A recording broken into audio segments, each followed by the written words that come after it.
I tell my students even to this day, if you don't know what you want to do, what to do at 22 or 23, you're still unsure where you want to go work for a couple of years in a bank. There's so much sugarcoating going on today, and we're so sensitive. I saw that. And I said, oh my God, like this is an opportunity on steroids. You can imagine that this really upsets a lot of people on the left. I said, I really don't understand what the hell you're talking about. He looked at me with a straight face with that Polish black humor, and he said, well, Professor Lee, we hate the Germans on Mondays, Wednesdays, and Fridays. We hate the Russians on Tuesdays, Thursdays, and Saturdays. But, he said, we take Sundays off because we're good Catholics,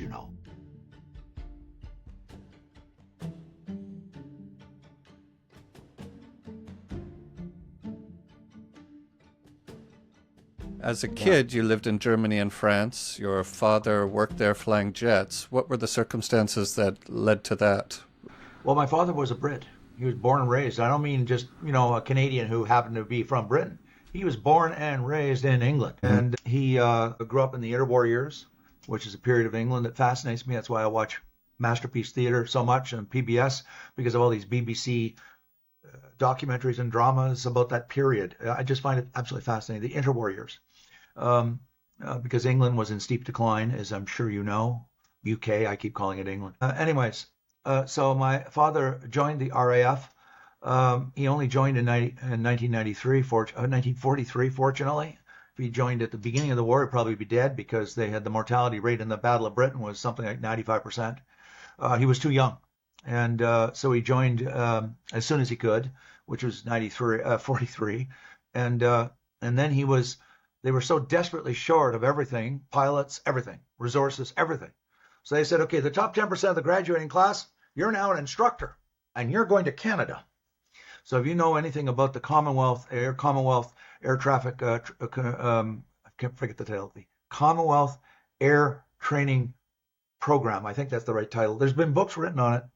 They located them outside of Lethbridge. And all the Commonwealth, not the Americans, of course, the New Zealanders, the Australians, from India, anybody in the Commonwealth, if you were going in to fly in the RAF or to fly on the Allied side, off to Canada you went.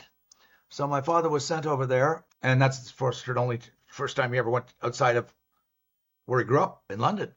And so he was there for 2 years, training pilots. And so then he went back to England, and he was flying Lancasters into all the British colonies, 1945, 46. But England was bankrupt. I mean, England was financially bankrupt, but they were still flying him he was flying in, 20 years old. And he's flying into Rabat, Morocco, and Jerusalem, and Calcutta. This is a time when people didn't go 10 miles down the road from their hometown. And he was flying halfway around the world to Hong Kong, and he used to tell me these stories when I was young. Anyways, I'll be real quick, get to the point. He, when he got demobilized and they threw everybody into the armed forces, the government was broke. And so what he did was there was no jobs. I've looked it up. The unemployment rate was over 30% in England in 1945.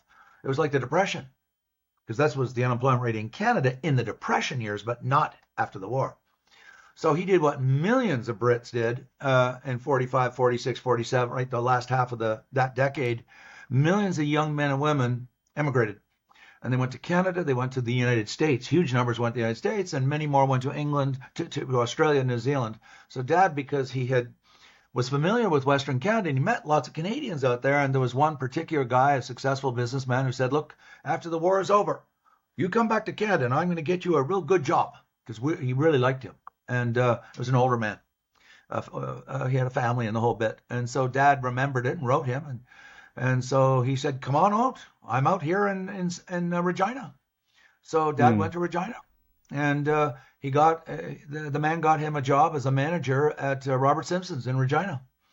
And there he met my mother, and who was a Canadian who grew up in Saskatchewan.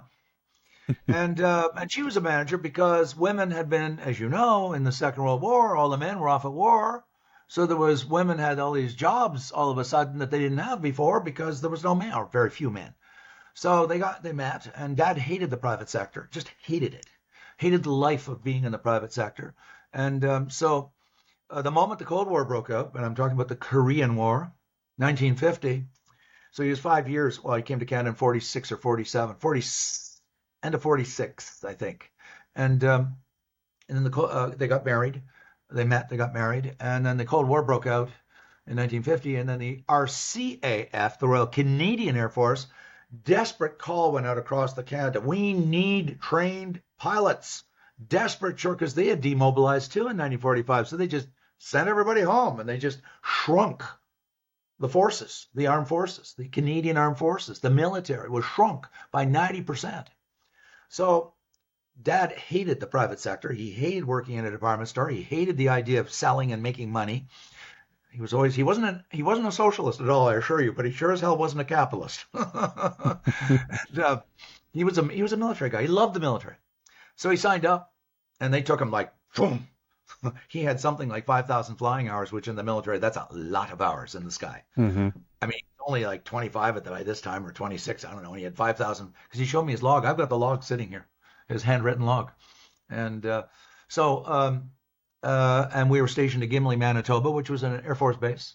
And that's where I was born. And then right after I was born in January of 53, and I mean like 4 weeks after, he got his marching orders in the military. If you know the military, you don't debate. They tell you, you're going here on this date, and you go, or you'll be court-martialed. You don't say, well, I don't like this. I'm kind of busy right now. I got a young kid. Get to Halifax and wait there until we give you your tickets on a ship to England, and then you're going to Zweibrücken, NATO base. Yes, sir. So they drove in the middle of the winter when there was no Trans-Canada Highway in Canada. They drove on regional roads all the way down to the Maritimes, and then they sat there in PMQs in one of the military bases outside of, I think it was Gagetown, I'm not sure, and waited for the ship. Because in those days, I tell my students this, and they look at me like I'm just from planet Mars or Pluto. I tell them ordinary people did not fly on airplanes then. This was the 50s, even into the 60s.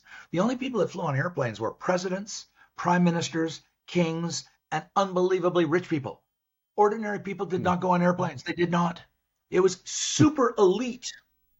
And how did all the troops go back and forth? The same with the Americans, by the way. You got on a boat.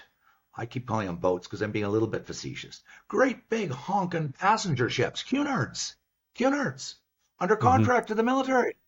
And they take over like 5,000 people on one ship. And it was not cruise. It wasn't a cruise ship.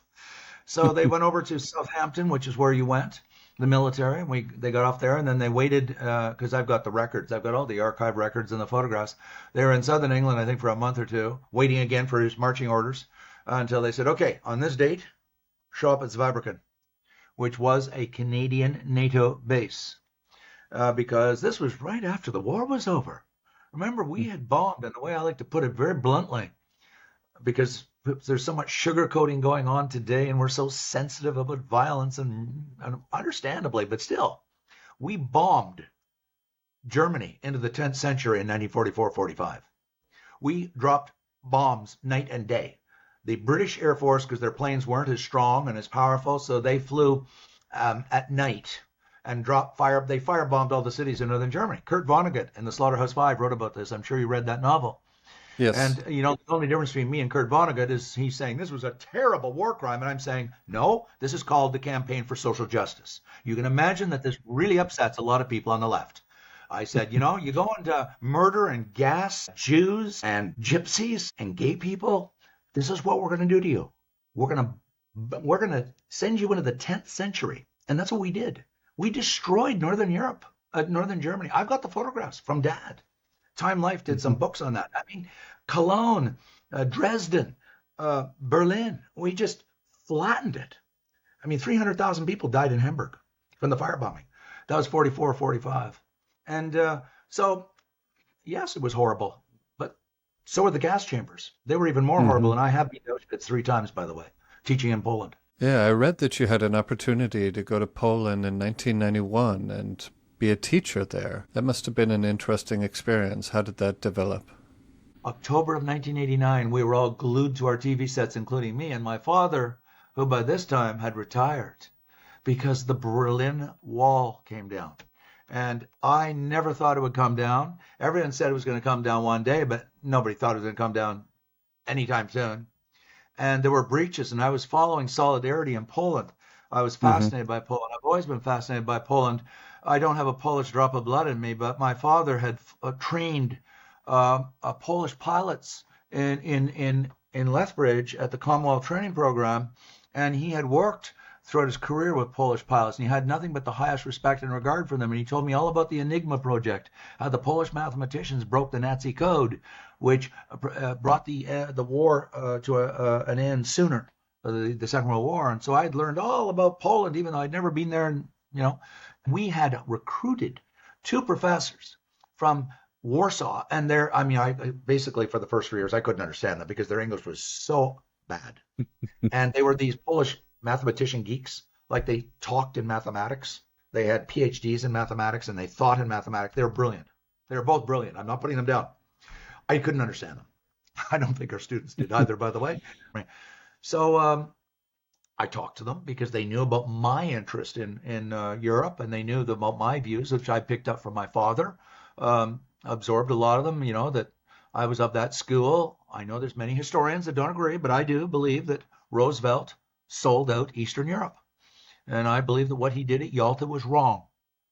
And I one day went, after, I'm jumping way ahead of myself, after I started teaching over there, one day I was teaching in Kyiv, and I said, I want to go to Yalta. I want to see that room.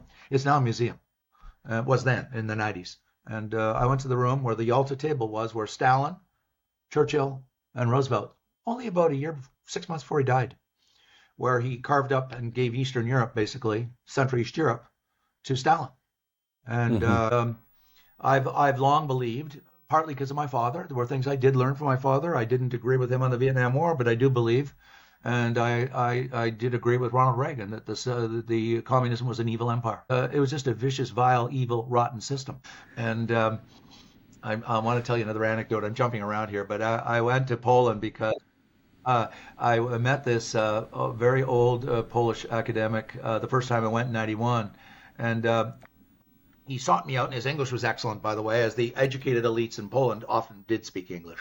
And he sought me out because I was probably, well, he told me, he said, you're the only Western academic here. And he said, the communists stole my life. I said, what do you mean? He said, I was a young man. I was young. I had my whole future ahead of me when they took over, communism took over Poland in 1945, 46, 47. And he says, now it's finally leaving, and I'm an old man. He says, they took my whole life away from me. And he was a very smart man, very sharp man. So I said, well, tell me. I said, Germany's invaded Poland many times in your history, and so have the Russians. So who do you dislike more? I was being a little bit facetious. He looked at me with a straight face with that Polish black humor, and he said, well, Professor Lee, we hate the Germans on Mondays, Wednesdays, and Fridays. We hate the Russians on Tuesdays, Thursdays, and Saturdays. But, he said, we take Sundays off because we're good Catholics, Oh, my God. I was on the floor in hysterics because it was so funny. It was funny. It just captured the zeitgeist perfectly. So I'm getting ahead of myself. The wall came down. We were all glued. I was watching it, believe me. I couldn't believe it. My father and I were talking about it endlessly. He didn't ever believe it was going to come down. Mulroney, the Prime Minister of Canada, gave a speech in mid-November, only 4 weeks after the wall came down, reported in the Globe and Mail. He announced that the government of Canada was going to provide $50 million of aid to reconstruct just 2 countries, Poland and Hungary. Why he chose those 2, I don't know. I don't care. Well, and he said of the $50 million for the 2 countries, $10 million was going to be designated for management education to train the Polish state-owned enterprise bureaucrats to become capitalist managers. I saw that, and I said, oh my God, this is an opportunity on steroids. So I went to my 2 Polish colleagues who are as Polish can be. I said, guys, you're Polish. Yes, I know you're Canadian, but you're Polish. And this is an opportunity for us to get money and help your former country. And they bought in right away. I didn't have to convince them.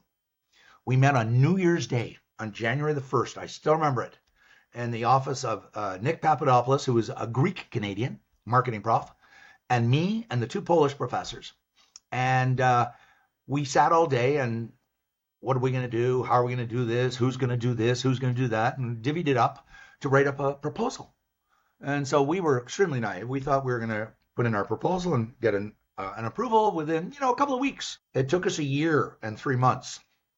We got $5 million, not personally, went to Carleton, and we set up the first business school of any funded by any OECD country in any former communist country. In March of 1991, because we did that in 1990, we did the work for all throughout 90. We got the money, and then my friend Wojtek Michalowski came to me and said, "You're going in there as our first professor." And I said, "Wojtek, are you crazy? I don't speak a word of Polish. You guys have got to go in there." No, no, no. He says, "You're going in there because you do not speak Polish." I said, "I really don't understand what the hell you're talking about." He says, "The people that are still there never got out of Poland. They resent," he said, "the Poles that went abroad and became wealthy and successful in the big capitalist countries." And he said, "There's great resentment underneath." And he says, "And we don't have credibility with them. You've got credibility because you're a bona fide Westerner." He says, "You're not Polish. You're as Anglo-Saxon as apple pie." So when Wojtek said, "You're going to Poland," hey, I'm an experienced traveler. All that culture shock, that's just for sissies. That's for people who don't know what they're doing. I got to Warsaw on a Sunday morning. It was drizzly, sleety, freezing rain. It would have been about March 17 or thereabouts. And by the following morning, I phoned Wojtek back in Ottawa, and I phoned him. I said, "Wojtek, I can't stay here for 6 weeks. No, I'm freaking out. You got to get me out of here. I got to get back home. I just can't stand it. It's just, there's nothing here. There's no Western stores. There's no Western restaurants. There's no Western products. There's nothing. It is bleak. It's gray. My hotel room is disgusting. It stinks to high heaven of vomit and cigarette smoke." It was a communist hotel. I mean, because there was no private property. There was no private property in communist times. It was all owned by the state. I said, "Wojtek, I can't take it. I just can't take it." And he said, "Ian, you're teaching tomorrow morning. And we've committed that you are going to teach tomorrow morning. And you are not flying home because we're not flying you home." He said, "I've got two friends there, husband and wife. I'm going to have them contact you and show you around, and they're going to sort of adopt you." I said, "Good, because I can't stand it here. I just can't. It was so depressing. I was so depressed. I was in deep, deep culture shock." So they met me, and they had me over to their house for supper, and then they started taking me around to the old castles, and they showed me all kinds of places I didn't know existed because I'd shut down mentally, intellectually. And I was there for 6 weeks, and it was funny. I went through the full gamut of culture shock that I'm sure you've studied in the literature. I went from horror and shock, and I had to get out of here, that by the end, 6 weeks later, I didn't want to leave. I'd fallen in love with the place. I really had. I'd fallen in love with the place. And I started to appreciate it. I mean, it was very poor. Let's be very clear. The poverty was just, I couldn't believe that human beings lived like that, okay? But I was not poor. I had money. Not only did I have my own money, but I was being paid generously. I can't remember what I was getting paid a day, but it was, I don't know, $25 a day. And my God, you could eat there for $2 a day. Because not that you could eat very much, because there was not very much to eat. I mean, it was really that poor. I mean, I'm not kidding. All the stores where you went into the store and you pointed, the food and the stuff was behind the counter, and they had this army of people, young women often, and they would go and get the item. Like, you didn't go down the aisle and pick things up off the shelf, like a supermarket we are used to. I thought that was the only way you do a supermarket. All the food was behind the counter, and you had to specify, I want this, this, and that. Well, they didn't speak English. Yeah. And so I'm sort of pointing, and the odd one would speak just a few words, thank God, because one of the 30 people in the neighborhood, it was a way of providing employing jobs for young, uneducated people. So they were just clerks, right? And all the stores were like that. The food stores were like that. The clothing stores were like that. The liquor and wine stores were like that. It was just culture shock because I never knew how bad things were in the communist system. Everything was owned by the state. And these two professors, I want to tell you this story because this is really important. We all have our stereotypes, not because we're bad people, but you just develop stereotypes. So these two professors were both professors of mathematics and economics, and their research specialty was tracking and studying the physical production of food in Poland from 1980 to 1991. Potatoes, meat, like very practical stuff. And they showed me their numbers on hand written, and they were using actual official records because the crazy thing about the communists was they actually produced records. Okay? I mean, physical records. So they could figure out how many tons of potatoes were produced every year in Poland, or how many tons of meat, or cucumbers, or whatever. And she showed me how the physical production was going down, down, down, down, down, down, down every year. She said, you people in the West, and she loved the people in the West, but at the same time, she was very dismissive of us because she said, you don't have a clue what life is like over here. She kept saying that. She didn't say a clue. She said, you have a very inaccurate understanding of how things are. She said, you people in the West think that we did the solidarity because you think we wanted to watch Walt Disney movies and vote in elections. She said, that's not the case. She said, we didn't have enough to eat. We didn't have enough food. She said, that's why we rioted. That's why we attacked the Communist Party. She said, we were starving. Her mother lived with them. She was a widow. And her job was every day to go out and stand in line. And she said at the beginning in the 1980s, the line was an hour, then it got to 2 hours, then it went to 4 hours, then it went to 5 hours. She said the situation was getting more and more desperate. And she said it was about food. It had nothing to do with Walt Disney and Donald Duck and watching movies and having the freedom to go here and there. She said it was nothing to do about freedom of speech, nothing to do about democracy. It was the system wasn't producing enough for us to eat. That was an eye-opener. Because, of course, even, the Americans and Ronald Reagan, I loved him, but, he was saying, they want the freedom to be able to, I guess, watch Donald Duck. That's not the case. And it was just such an eye-opener. It was such an education for me because I'd heard all the propaganda, both left and right, from university professors. The left-wing professors were telling us it was the workers' paradise. It was not the workers' paradise. It was not. It was just a horrible, horrible, horrible system. And so and then I started teaching, and as I've already said, I taught in Prague and I taught in Bucharest. I taught in Bucharest from 91 until 2005, I think, and I was going in 2-3 times a year. I've taught in Warsaw from 91 right through to the pandemic when they finally ended the Western professors flying in. That was 2020. So I taught there for 29 years, and I lived through the transition of cold shock therapy when they killed all subsidies overnight in 1993, caused a massive deep recession, probably a depression. And then after 2 years, Poland just went boom and took off. And that was 95. That was Leszek Balcerowicz, who was a full professor at Warsaw School, and he became the finance minister under Lech Walesa. And it was fascinating times. Fascinating. Because I was watching these countries transition in real time, and I was flying in frequently so I could see it, And I wasn't flying in every week, but I was flying in every sort of 3 months. So I ended up teaching over 100 times across the Atlantic and Pacific, probably 70 times across the Atlantic, meaning Russia, Romania, Bulgaria, Latvia, Prague, and so on. If it's all right, Ian, I'd like to move now to talking about tariffs and the Trump administration's goals in using them. You've been talking a lot about a guy named Steve Marin. Could you say a little about who he is and why learning about him can help better understand what the Trump administration's trying to do here? Yeah. And I'm not here to defend Trump, okay? I'm going to give you the exegesis of the paper. I wrote an op-ed in the National Post newspaper explaining it. I believe that Steve Marin is the Trump's brain. I'm speaking colloquially when I say that. Steve Marin has a PhD in economics from Harvard, and Harvard is not a shabby university, as we all know. Nobody has to explain that. In economics, which is a very prestigious economics school in the United States. And he was many years in a hedge fund in New York City called Hudson's Bay Capital. He was in the Trump's first administration in the Treasury Department, which is what we call in Canada the Finance Department.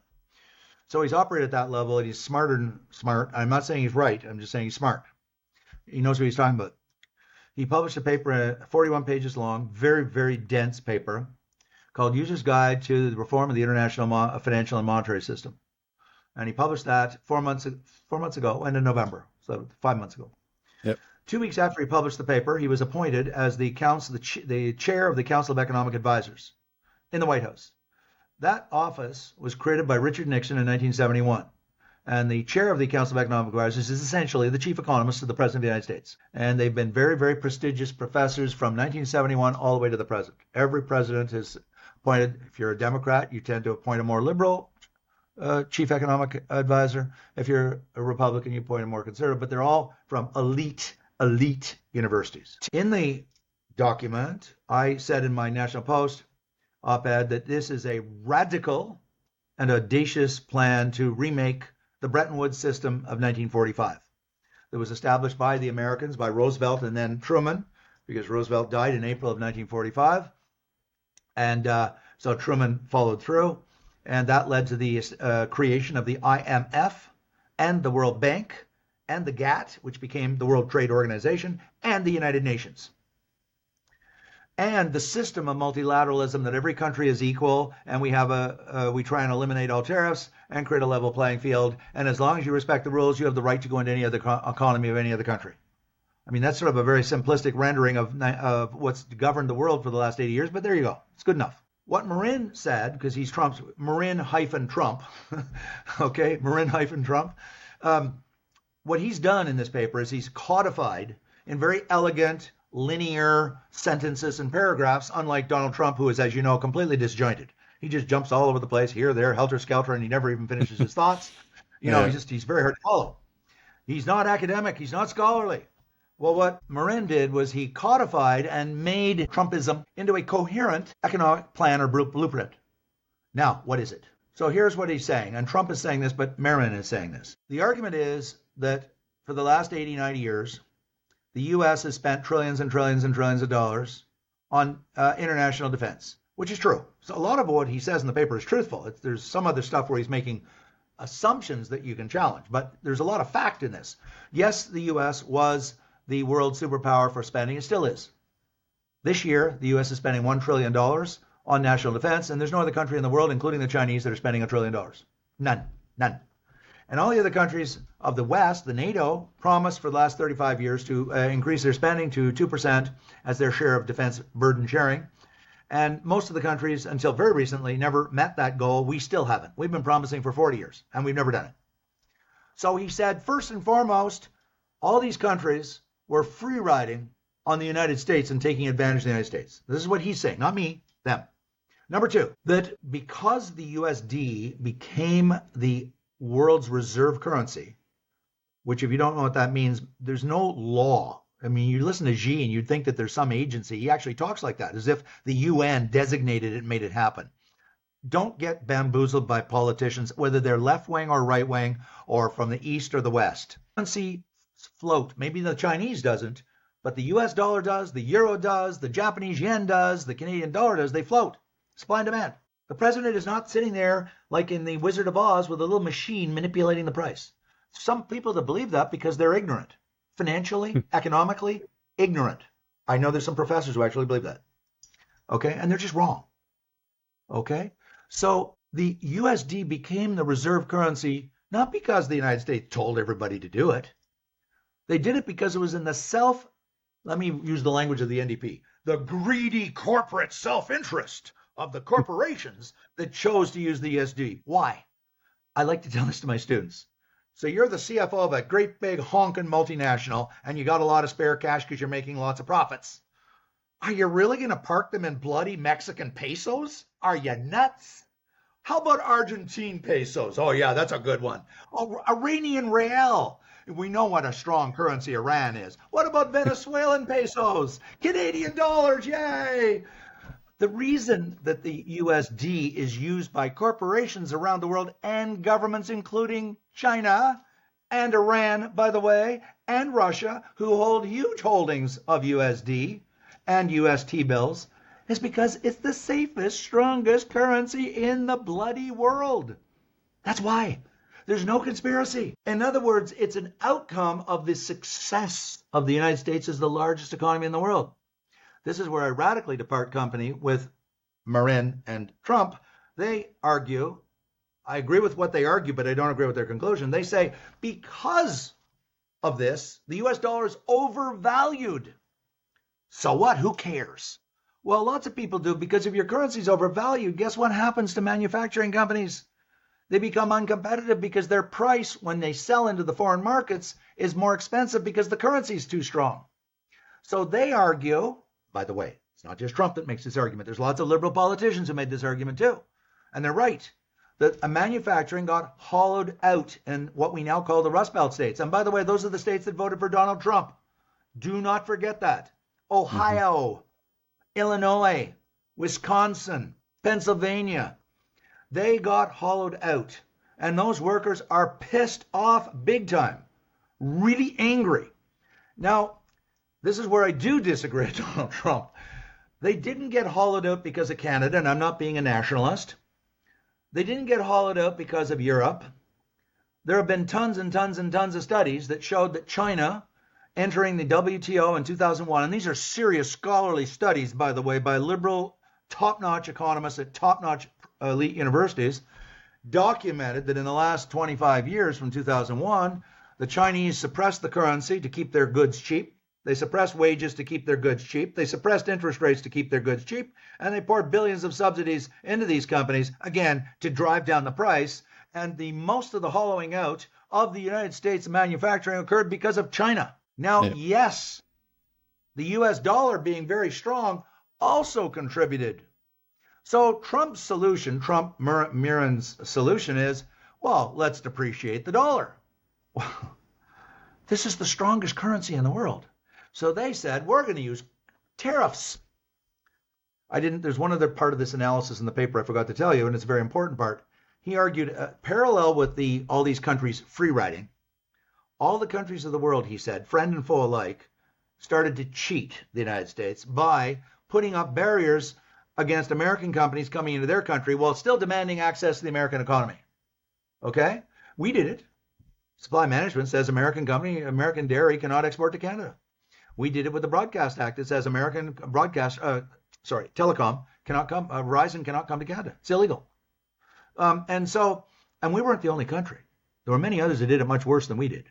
And so he argued that these countries were taking advantage of the states by blocking, not 100%, but they were blocking access by American companies in some of their markets.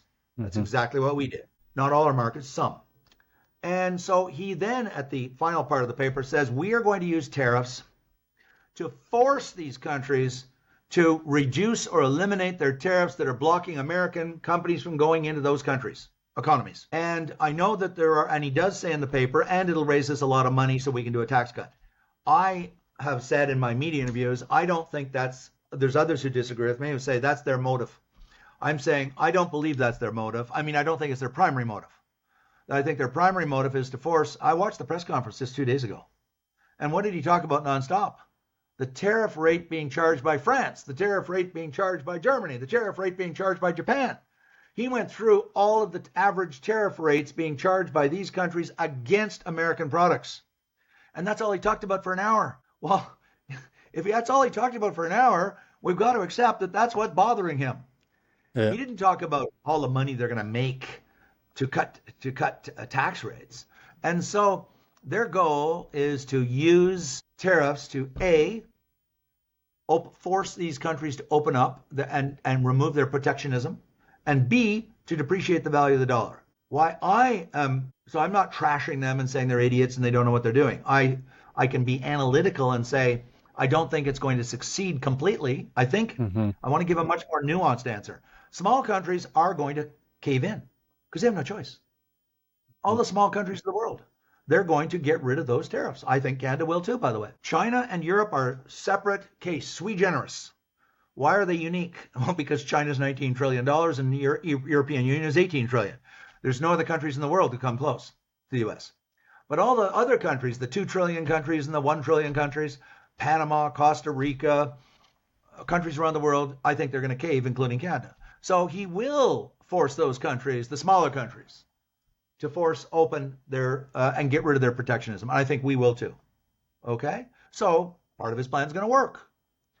But where I'm most skeptical is on the dollar. I'm very skeptical, and I'm not an econometrician, and I do not study currency exchange rates to try to determine the ultimate value because it's so unbelievably complex. It is. And there's no right answer because nobody really knows. You can't look it up in some magical book in the sky, say the true value of the US dollar is, because it's a floating currency. And it's whatever people buy and sell of Canadian dollars against US dollars or euros against that make it go up and down. My point is this. I argue that because these are floating in the market based on supply and demand of billions and billions and billions of holders of currencies, that whatever the US dollar is against the Canadian, against the euro, that is the true market value. That is it. And to say, well, look at all these companies around the world that want to hold USD. Yes, I agree, they do. So what? That's a reflection of their true value. It's not a false, fake value.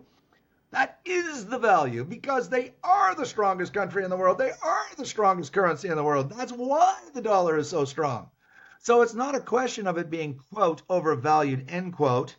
And secondly, I don't think that these tariffs will drive it down because the U.S. is too big. I went and looked up, because I'm evidence-based, the BIS, which is the Bank of International Settlements, is in Lausanne, Switzerland. And it's the association of all the central banks of the world. Central banks. That's the Federal Reserve Bank, the Bank of England, the Bank of Japan. And they put out some really, really good data. And there are 12 right now. The float is about $12 trillion of currency floating around the world outside of countries, outside of their own home countries. 80% of that float, 60% of that float is USD. Then you throw in the euro, it's another 20%. Okay, but my point is this. There's $12 trillion of float. The vast majority of that float is USD. Where am I going with this? All those companies out there and governments that hold USD, let's say they all simultaneously said, that's it, I'm fed up with Trump and the US, I'm going to get out of USD, and everybody says it's going to happen. In fact, Xi is predicting this. And you know what my simple answer is? And where precisely are you going to go? To exit a currency means you're selling that currency to go into another currency. You're not going into some theoretical currency in outer space. The dollar is always, all currencies are priced, they're a binary. US dollar in relation to the Canadian dollar, US dollar in relation to the Chinese RMB, US dollar in relation to the yen. And it's quoted like that everywhere because you're going from one currency to another. So if you're saying, I want to dump all of my USD, then what you're saying is I want to buy equivalent values of all the other currencies. There isn't enough float of all the other currencies in the world to exit US dollars. You couldn't exit if everybody wanted, some people can, but if everybody said we're all getting out of USD around the whole wide world, you can't. There isn't enough of a float of yen and RMB and pesos and dollars and reals, etc. Do you follow me? I follow you, yeah. Because it's 60% of the float out there, right? 60% of the float is USD. Yeah. There's only 4 trillion of float, and most of that's euros. So my point is there isn't enough other currencies out there to convert into. And secondly, nobody wants to. Who in God's name is going to want to go into Iranian real or into Russian rubles? You'd be happy, absolutely stark raving, bonkers mad, because the USD is the strongest currency in the world. That's why it's the US. That's why it's the reserve currency. That's why all this talk about the BRIC countries, we're going to create an alternative to the. It is just a load of ideological bullshit. Sorry, it just is. It's not even arithmetically correct. There isn't enough float of the other currencies to create. And then you get into the second question is most countries in the world don't trust these other countries. That's the irony. What do Russians want to do with their money? They want to get the hell out of rubles and get into dollars. Even the Russians don't believe in the rubles. Chinese people want to get out of RMB. Well, if the Chinese don't want to even use RMB, why does the rest of the world want to use RMB? If the Russians don't want to hold Russian rubles, then why would the rest of the world want to use Russian rubles? And so on and so on and so on. So I'm not here to defend the U.S. I'm just simply being very Kissingerian, very hard-nosed, saying, here's the reality, okay? And so and I'll just finish up on one other point because it's a pet topic of mine that I talk a lot about in the last 2 years. Mm-hmm. I'm sure I've been seeing it all my adult life, literally, the phrase, and I'm sure you've heard the phrase a million times, the decline of the American empire. We are watching the final days of the American empire in decline. And every time I hear that, I think, do these people not read anymore? Are they truly illiterate? Do they look at the size? And I know GDP isn't everything, but it's a hell of a good measure because it covers everything that's produced by that economy, not just wages. It captures innovation. It captures productivity. But more to the point, it's not just about the U.S. Europe, as we speak, is in steep decline, not because Ian Lee said so, because Mario Draghi, who's a friend of Carney, and Mario Draghi has a PhD in economics from MIT, by the way. I looked it up. And he's got a report on it at Brussels at the European Commission saying Europe is facing the crisis of its life Their productivity and their competitiveness is collapsing. Their innovation is collapsing. So they're not going to take over. They're in steep decline. Okay, let's talk about China, because everybody says China's going to surpass the United States. No, it's not. Milton Friedman got a Nobel Prize. Okay, you can say it was a forecast, and forecasts can be proven false. But he showed in his magnum opus that no country in the world in human history had gone from a middle power to a great power, a superpower. And Friedman argued without changing their system. I forgot to say that. So he said, in other words, every country that's become a superpower in the last 500 years has had a decentralized system of governance, which we loosely, crudely call democracy, and a decentralized system of economic organization called capitalism or markets. Centrally planned economies, I'm not saying that they will disappear. I'm just saying that they're very inefficient. Mm-hmm. And if you look at China, and I follow every day, I'm reading the Bloomberg stuff. They have a great desk there, and I'm reading everything I can on China, data coming out of China and so forth. China's got serious and profound problems. Number one, their birth rate is collapsing like Japan and South Korea. They're right behind them. I mean, they're collapsing. There's only two countries in all of the OECD, there's only two countries that are growing positively, absolute value positively, US, Canada. How come? Immigration. It's not the birth rate, it's immigration. And not only is China collapsing in terms of the demographic collapse, but they have 13 trillion in municipal debt because the municipalities way overbuilt. There's more housing in China than there are households. They have the opposite problem in Canada. We've got way too few households. They got way too many households. Yeah. And then finally, he's got a centralized system where everything has to funnel up to the top for the big brain at the top to make major decisions. And major systems like that, major complex systems that are highly centralized become very, very bottlenecked. And so I'm arguing that China is in decline. And there's lots of others saying that too. So if China's not going to surpass the United States and displace the United States, and Europe certainly not, who the hell is? The only country I can see on the horizon, and I mean it's a 100-year horizon, is India. And I do not believe India is going to surpass the United States in the next 50 years, unless suddenly the people in Russia or the people in China said, we've had an epiphany on the road to Damascus, I'm being very sarcastic, and said, we don't believe in the authoritarian top-down system we believed in for China for 5,000 years and Russia for 1,000 years, and we're going to basically throw the whole system out we've done for 5,000 years, and we're going to adopt the American system of bottom-up, decentralized government, decentralized decision-making, decentralized economics. And so if they ever adopted the American model, they would kill us. Yeah. They would kill us. I remember when I was teaching in Ukraine, I used to go into the American embassy, and I would meet some really fascinating people. I remember I met one guy, I think he had a PhD in agricultural economics. And he said to me, we're really lucky that Ukraine is so economically backward. This was in the late 90s. I said, what? He said, if they ever got their act together, he said, the Ukrainian steppes is the most fertile land in the world. He said it would bankrupt the American Midwest and Saskatchewan, Manitoba, and Alberta. He says, because the soil is so incredibly fertile. I said, well, then why haven't they? He said, because they're so incredibly backward. He says, crops rot on the field because they can't get them out because their logistics systems are so horrible. We've used huge amounts of capital, as you know, in agriculture, for example, every area of the economy. And so where I'm going with this is because I get this every year from students, especially students from my Arab Canadian students. How come the United States is so rich, And then I get my lefty students saying, well, it's because the United States went into the poor countries and they ripped them off. I said, listen, if they're poor, they have nothing to steal in the first place. If you're poor, you don't have anything to steal. So no, they weren't stealing from the poor countries. They weren't. You can make an argument that they were exploiting their own people like crazy. That's a separate. Okay. You don't have a lot of wage protections down there. Unions aren't very strong in the United States. They don't have a lot of income redistribution in the United States like Canada. It is probably the most Darwinian country in the world, and I've been to the United States over 600 times in my lifetime. I didn't say it was a fun place. I didn't say it was socially just. I never said that. But by God, they know how to make money, and you don't get in front of that machine. If you do, they'll run over top of you. So all these people, shedding crocodile tears. Look at all the billionaires around Trump. Yep, that's why they're the richest country in the world. It's unfair. Yes, it is. They exploit people. Yes, they do. I do. I agree with all the lefties. They do. They screw people left and right. And they also are the richest country in the world. I'm not talking about the end justifies the means. The argument I'm making is their system, the byproduct is that it produces much greater inequality.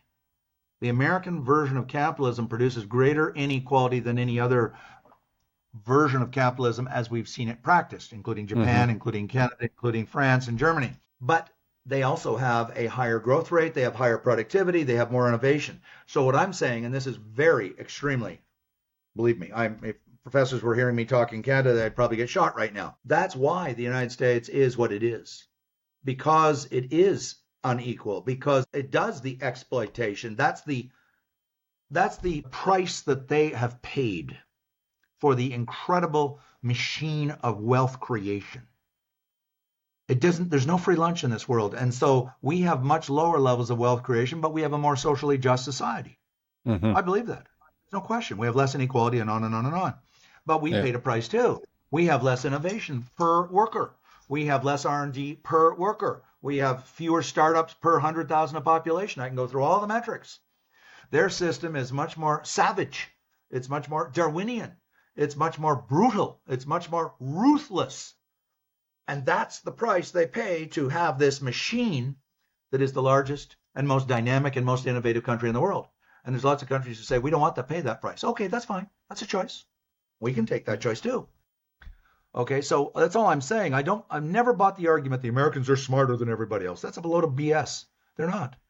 They have a system that encourages rapaciousness, that encourages entrepreneurialism, that encourages risk-taking like you wouldn't believe. Whereas here, we're terrified of risk. And we're always talking about how are we going to stop any risk? And my God, somebody might go bankrupt and they'll lay off their employees. Oh my God, we got to stop that. Down there, they just shrug and say, oh, that's just the way it is. The system is just churning on. So what? They don't even talk about it. They never talk about the bankruptcy failure rates. That's just part of the price that's just the churn of capitalism. And so I'm not here to sell you on the States. I'm just simply saying they're the world's hegemon. And I think they will continue to be, because there's no evidence in any of the trend data that I study, the long-term trend data, that shows that China is going to surpass the U.S. In fact, I think it's going to continue to decline slowly. It will still remain a very important country, a very, very important country. But the demography is going to really, really hurt it, as is Japan. As you know, the premier only last September, it was one of the most astonishing press conferences I've ever seen any premier give.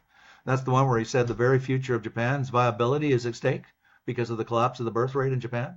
I mean, I read that press conference translation, in English translation, obviously, and I thought, oh my God. I knew it was bad. I didn't know it was that bad. Yeah, and it's really bad. And that's going on. Yeah. It's going on in all the countries. Europe is depopulating. Every country in Europe is depopulating, including Russia, including Germany, including Italy. Italy is forecast to go from 60 million to 40 million by the end of the century. France is going to go from 65 to 45 million. There's only two countries other than Africa. Leave Africa aside because they're the outlier. They still have a birth rate around 5. The only two countries really now in the world are Canada and the United States, and it's only because of immigration. It's not because of our birth rate. We're negative too. We're 1.4. So anyways, so Marin, I think they're going to trigger a recession. I think he's going to back off because he needs to have multiple deals with multiple countries. I think by the end of this year, I've said in my media interviews. Why? Because next year is the off-year elections, as we know. They only have a very small plurality of seats in both the House and the Senate. I think it's 5 in the House and 3 in the Senate, I think. And we also know from history that in the off-year elections, the party in power of the White House typically loses. They lose the House or the Senate or both. So he wants a whole bunch of wins, victories, so he can start campaigning in January of 2026, next January, and all through the year. I did it. I saved it. I stopped the border with Mexico. I stopped the drugs coming in from Canada. BS, but that's okay. It's politics. And so I do believe we're going to have a deal. Carney announcing that they're going to negotiate after the election. I think they've already got, I'm sure, a broad agreement in principle mapped out because we already know what Trump wants. Mm-hmm. We know what he wants. He's been so transparent about what he wants from us. And, we know what he wants from the other countries. He wants them to reduce their tariffs to 0 or close to 0. So Europe will do a deal. I think China's going to do a deal. And so then he can say at the end of this year, everyone said it couldn't be done, and I did a deal with China. I did a deal with the European Union. I did a deal with Canada and Mexico. That's what he's trying to do. And he's using tariffs as his stick, as his club, as, I'm going to hit you over the head until you agree. And it's brutal. It's black. China 2 days ago called it blackmail. That's exactly what it is. Mm-hmm. He's blackmailing these countries. You want access to the United States. There's a quote in that paper. Oh my God, when I read that quote, it jumped off the page and screamed at me. Listen to this quote. It's not me. Stephen Morin in the paper quoted Donald Trump. You know, it is no longer a right of any foreign company to enter the American market. It is a privilege that must be earned. Oh my God. That is a complete inversion of the last 80 years of the Bretton Woods. And he actually says in the paper, we're not just going to look at your tariffs. We're going to look at how you vote at the UN. You should go read this paper. He said in it, we will look at your voting record at the UN to see if you're on our side. We're going to look at your speeches of your presidents and see if they're trashing us or are they supporting us. We're going to divide the world up, he said, into friend and foe. And it's extremely clear, extremely crystal clear. They see China as the enemy. Yeah. I mean, if you read Foreign Policy magazine or Foreign Affairs magazine, two from Washington, they're excellent papers, magazines, digital now, and they're written mostly by small L liberal types. These are not right-wing publications. A lot of ex-Obama officials write in there, and small L centrist liberals. And both of those magazines have been publishing for like 80 or 100 years. And they get former military 4-star generals writing in there and former ambassadors writing there. It's really, really good. Okay? Foreign Policy and Foreign Affairs. Well, there's unanimity in Washington in the defense and foreign affairs establishments, national security. I think it's just about unanimous, Republican and Democrat. China's enemy number one. Yeah. There's just no doubt about that. It's so obvious. So what I'm saying in Canada is, let's get on the side of the United States, the good side, not the bad side. You know, if we have to open up our protected industries, let's open the damn things up. If we have to kill that digital service tax on the U.S. tech giants, well, let's kill it. Because we cannot lose access to the largest economy in the world, or we are screwed. Mm-hmm. We're just 2.5 trillion GDP. We're a mouse. They're a 30 trillion GDP 5-ton giant. They're the hegemon. We are a mouse, a squeaky little mouse. Removing those protections that would introduce a lot of competition to Canadian companies, but the overall effect for the Canadian people would be a good prices. Thing, would it not? Sure would. I've been arguing that for 35 years. What does supply management do? What does any protectionism do? It keeps out competition so the domestic oligopolies can drive their prices up. We have some of the highest telecom and cell phone fees in the world. Why? Because the Telecom Act says no foreign companies can come in. So the three oligopolies, Bell, Rogers, TELUS, what do? Jack the prices to the roof. What do they do in supply management? I have written one study, and there's many, many others. The average price for milk, dairy, and poultry in Canada is double the market clearing price would be if we didn't have supply management. In every country in the world, protectionism keeps out foreigners to protect the domestic companies. So what do the domestic companies do? Jack their prices up. So who do you end up exploiting? Your own people. I mean, the very word protectionism is Orwellian. It doesn't protect ordinary people. It's protecting the capitalists who own those three. See, I've got a mix of Marxism in my head too, but I'm not a Marxist. I'm a capitalist. But protectionism protects the indigenous capitalists that own the companies that are protected, so then they can screw everybody with higher prices. Mm-hmm. Prices will go down and become more affordable if we get rid of those protected industries. And the companies will remain strong because they will have to compete and keep innovating to Schumpeter, I've been arguing, I hope you read this, I'm trying to influence you, I'm being an influencer now, okay? I've argued throughout my academic career that Keynes was a brilliant economist. Let there be no mistake about it. He was. I'm not trying to tell you like some conservative economists say he wasn't. He was brilliant. Mm-hmm. But the way I like to put it, because I like to use more colorful, ordinary language, Keynes, I believe, was the ultimate plumber of capitalism. Ultimate meaning he knew more about the plumbing of capitalism, the knee bones connected to the high bone, the thigh bones connected to the hip bone. He knew that down cold like nobody else. Schumpeter, the Austrian-German, I argue he was what Plato called the philosopher king, but of capitalism. Schumpeter had a deeper understanding of how capitalism worked, I believe, than any economist in 300 years. It was Schumpeter who was considered the intellectual father of this idea of innovation. And he came up with the first theory of entrepreneurship. And it was Schumpeter who said, protectionism is absolutely pernicious because it reduces competition. He said, what does competition do? It makes companies hustle. He didn't use the word hustle, but he makes them work harder because they're terrified that the competitor is going to take some of their market share and customers. So what do? You innovate. Why do you innovate? To try to make something about your product unique so the customers will want to buy your product and not those guys' products. That's exactly what Steve Jobs did with the Apple iPhone. Mm-hmm. He stole. He didn't steal it. He took the BlackBerry technology, reverse engineered it, and then he realized that the Canadians were sitting on this brilliant breakthrough, the smartphone. And they were saying, hey, we got it patented, nobody can touch it, so we're just going to sit on it and rest. And that's what they did. And Steve Jobs, being the brilliant entrepreneur that he was, said, I'm going to take that technology, get my brilliant Apple engineers to reverse engineer it so I don't steal the IP and violate the patents. And then I'm going to make a way better iPhone, a way better smartphone that will have way more functionality. He went to the races. He innovated and innovated and innovated and innovated. And he did that because in the United States, they don't do protectionism. I argue protectionism hurts your own people more than anybody. It doesn't hurt the other guys in other countries. So Steve Jobs, and this is straight out of Schumpeter, by the way. I'm just quoting you straight Schumpeter. That innovation is the secret sauce of capitalism. It's not profits. All the left-wing professors will tell you it's because you make a lot of money and that's the driving force of capitalism. No, it's innovation. In fact, he even said it creates endless, he called them creative gales of destruction, was Schumpeter's famous phrase. And so he said nothing destruction, right? Gales of creative destruction. Yeah. In other words, it destroys the old companies and creates new ones. Right. So endless innovation, what does it do? It kills the old industry. It kills the old business, kills the old companies, and then new companies rise up. Look at all the digital giants.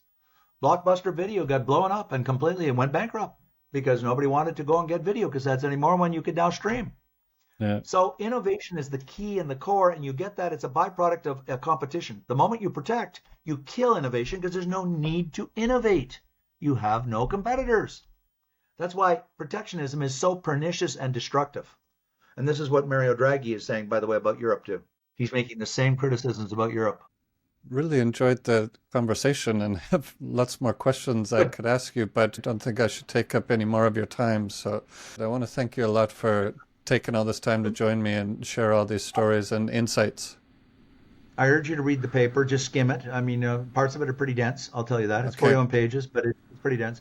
And I would also urge you to go and just take a quick look at Joseph Schumpeter.